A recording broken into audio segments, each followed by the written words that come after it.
நீங்கள் கேட்கவிருப்பது திருப்புமுனைகள். எழுதியவர் என். சொக்கன். குரல் வடிவில் அனு. நீங்க நல்லவரா கெட்டவரா? அன்றைக்கு ஆல்ஃபிரட் எப்போதும் போல் சீக்கிரமாகவே எழுந்துவிட்டார். இன்னும் 5 நிமிஷம் என்று அவர் படுக்கையிலேயே செல்லத் தூக்கம் போட முடியாது. சோம்பல் முறிக்கக்கூட நேரமில்லாதபடி ஏகப்பட்ட வேலைகள் வரிசையாக காத்திருக்கின்றன. சின்ன வயதில் ஆல்ஃபிரடின் நெஞ்சு முழுக்க நிறைந்திருந்த ஒரே ஆசை நன்றாக படிக்க வேண்டும், இன்னும் இன்னும் ஏராளமாக படிக்க வேண்டும். இந்த படிப்பு ஆர்வம்தான் ஆல்ஃபிரடை அறிவியலின் பக்கம் இழுத்து வந்தது. தன்னைச் சுற்றி நிகழ்ந்த சின்ன சின்ன கண்டுபிடிப்புகள், அவற்றின் வினோதங்கள் அவருக்குள் பல கனவுகளை கொளுத்திப் போட்டன. அதன் பிறகு அவருடைய வாழ்க்கையே அறிவியல் ஆராய்ச்சிதான் என்றாகிவிட்டது. ஒழுங்கான சாப்பாடு கிடையாது, தூக்கம் கிடையாது, காதல் கிடையாது, மனைவி, குழந்தைகள், குடும்பம், பொழுதுபோக்கு எதுவும் கிடையாது. எந்நேரமும் தனது ஆய்வுச்சாலையில்தான் நேரம் செலவிட்டுக் கொண்டிருந்தார் அவர். ஆராய்ச்சி என்றால் சும்மா சிவப்பு கலர் கரைசலை நீலக்கலரில் ஊற்றி அது எப்படி நிறம் மாறுகிறது என்று கவனிப்பதல்ல. ஆல்ஃபிரட் ஈடுபட்டிருந்த ஆராய்ச்சிகள் மிகவும் ஆபத்தானவை. அந்தக் காலத்தில் கட்டட வேலைகள், சுரங்கம் தோண்டுவது போன்ற பணிகளுக்கு சாதாரண வெடிமருந்தை தான் பயன்படுத்திக் கொண்டிருந்தார்கள். இந்த வெடிமருந்துக்கு அவ்வளவாக ஆற்றல் போதாது. கொஞ்சம் பெரிய சைஸ் ஓலை பட்டாசு மாதிரி டுப்பென்று வெடிக்கும், அவ்வளவுதான். இதனால் ஒரே வேலைக்கு பல முறை வெடிமருந்து தயார் செய்து திரும்ப திரும்ப வெடிக்க வேண்டியிருந்தது. ஏகப்பட்ட நேரம் வீண்.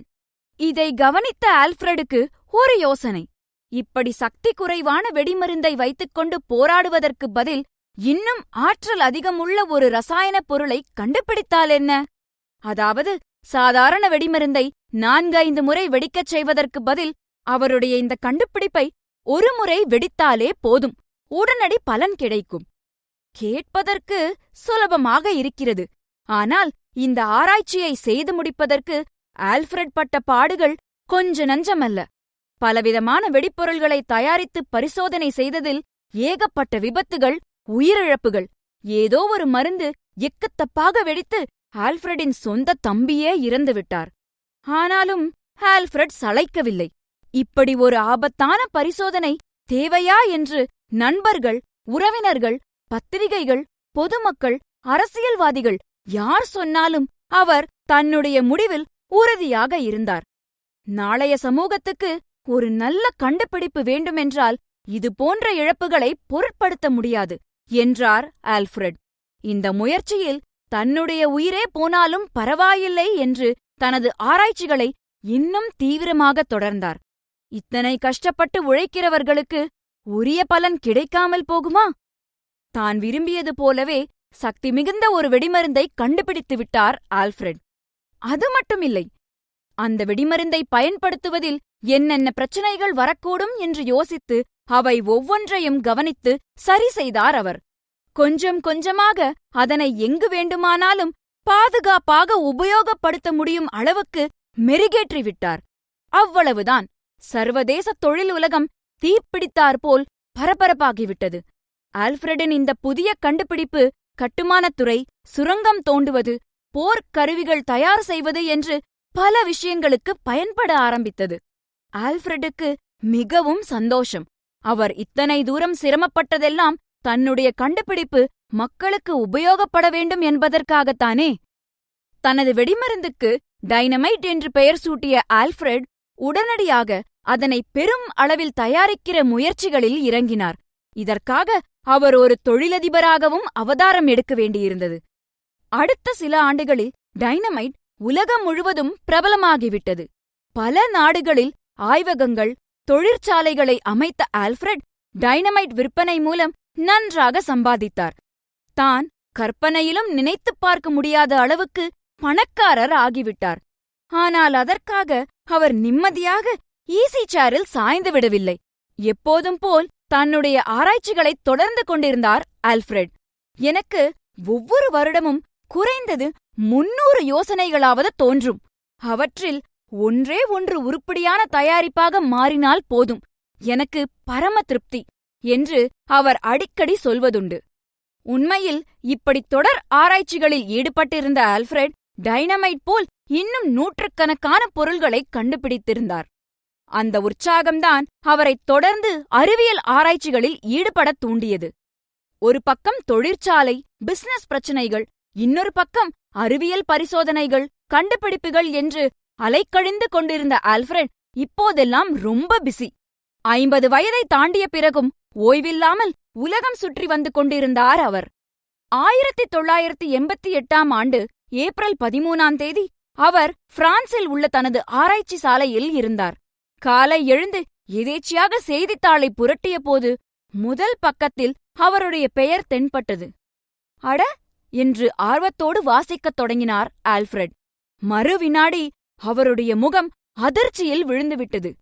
காரணம், அது சாதாரண செய்தி அல்ல, அஞ்சலிக் கட்டுரை. இது என்ன கலாட்டா? இறந்து போனவர்களுக்குத்தானே அஞ்சலி செலுத்துவார்கள். நான் நன்றாக உயிரோடுதானே இருக்கிறேன். பிறகு ஏன் இப்படி ஒரு அஞ்சலிக் கட்டுரையை வெளியிட்டிருக்கிறார்கள்? ஆல்ஃபிரடுக்கு குழப்பம். உண்மையில் அன்றைக்கு ஆல்ஃபிரடின் சகோதரர் லுட்விக் இறந்து போயிருந்தார். இந்த தகவலை தவறாக புரிந்து கொண்ட ஒரு பிரெஞ்சு செய்தித்தாள் ஆல்ஃபிரட் தான் மரணமடைந்து விட்டதாக நினைத்து ஓர் அஞ்சலிக் கட்டுரையை எழுதி வெளியிட்டு விட்டது. இந்த விஷயமெல்லாம் அப்போது ஆல்ஃபிரடுக்கு தெரியாது. ஆகவே அந்த செய்தித்தாளை பார்த்துவிட்டு திகைத்துப் போய் உட்கார்ந்திருந்தார் அவர். எங்கேயோ யாரோ செய்த தவறு. அதன் மூலம் உயிரோடு இருக்கும்போதே தன்னுடைய அஞ்சலியை வாசிக்கிற அபூர்வமான வாய்ப்பு ஆல்ஃபிரடுக்கு கிடைத்தது. மிகுந்த ஆர்வத்தோடு அந்த கட்டுரையை தொடர்ந்து படித்தார் அவர். அந்த கட்டுரையின் தலைப்பே அவரை பளாரென்று முகத்தில் அறைந்தது. மரண வியாபாரி. அதை வாசித்ததும் ஆல்ஃபிரடுக்கு அதிர்ச்சி. நான் மரண வியாபாரியா? ஐயோ, ஏன் இப்படி எழுதியிருக்கிறார்கள்? தொடர்ந்து படித்தபோது அவருக்கு விஷயம் புரிந்தது. ஆல்ஃபிரடின் கண்டுபிடிப்பான டைனமைட் போர் ஆயுதங்களில் பயன்படுகிறது. அதன் மூலம் உலகமெங்கும் ஏராளமான மக்கள் இறந்து போயிருக்கிறார்கள். அப்படியென்றால் அவர்களுடைய சாவுக்கெல்லாம் டைனமைட்டை தயாரித்த ஆல்ஃபிரட் தானே பொறுப்பு. இந்த கண்ணோட்டத்தில் அவரை மரண வியாபாரி என்று வர்ணித்திருந்தது அந்த கட்டுரை. அதை வாசித்து முடித்தபோது ஆல்ஃபிரடுக்கு கோபம் வரவில்லை. மாறாக ஆழ்ந்த சிந்தனையில் மூழ்கிவிட்டார் அவர். நான் பெரிய அறிவியல் மேதையாக இருக்கலாம், நூற்றுக்கணக்கான விஷயங்களை கண்டுபிடித்திருக்கலாம், ஏகப்பட்ட பணம் சம்பாதித்திருக்கலாம், 5 மொழிகள் பேசலாம், உலகைச் சுற்றி வரலாம், அரசியல் சமூகத் தலைவர்கள் மத்தியில் எனக்கு ஏகப்பட்ட செல்வாக்கு இருக்கலாம். ஆனால் கடைசியில் உலகம் என்னை ஒரு மரண வியாபாரியாகத்தான் நினைக்கிறது. நாளைக்கே நான் உண்மையிலேயே மரணமடைந்து விட்டால் ஆல்ஃபிரட் என்ற பெயர் மறைந்துவிடும். அவர் டைனமைட்டை கண்டுபிடித்தவர் என்கிற விஷயம்தான் பொதுமக்கள் மனதில் நிற்கும். ஜனங்களைக் கொத்துக் கொத்தாக கொலை செய்து அதன் மூலம் நன்றாக சம்பாதித்தவன் என்று எல்லோரும் என் மீது காறித் துப்புவார்கள். உண்மையில் ஆல்ஃபிரட் போரை வெறுத்தார். அவர் டைனமைட்டை கண்டுபிடித்தது யாரையும் கொல்கிற நோக்கத்துடன் அல்ல. தன்னுடைய கண்டுபிடிப்புகள் மக்களுக்கு நல்லவிதமாக பயன்பட வேண்டும் என்பதுதான் அவருடைய ஒரே ஆசை. ஆனால் இந்த விஷயமெல்லாம் ஜனங்களுக்குத் தெரியாதே. அவராக இப்படிச் சொன்னாலும் யார் நம்புவார்கள்? எப்படியாவது தன்னுடைய இந்த அவப்பெயரை துடைத்தாக வேண்டும் என்று தீர்மானித்தார் ஆல்ஃபிரட். என்ன செய்யலாம்? ஒரு கோட்டை சின்னதாக்க வேண்டுமென்றால் அதன் பக்கத்தில் அதைவிட பெரிய கோடு ஒன்றை வரைய வேண்டும். அதேபோல் ஆல்ஃபிரடின் கெட்ட பெயர் மறைய வேண்டுமென்றால் அவர் வேறு ஒரு மிகப்பெரிய நல்ல விஷயத்தை செய்ய வேண்டும். அப்போது மக்கள் டைனமைட் மரண வியாபாரியை மறந்து விடுவார்கள். அவர் செய்த நல்லவைகளை மட்டும் நினைவில் வைத்திருப்பார்கள். இது குறித்து ஆழ்ந்து சிந்தித்த பிறகு ஓர் உயில் எழுதினார் ஆல்ஃபிரட்.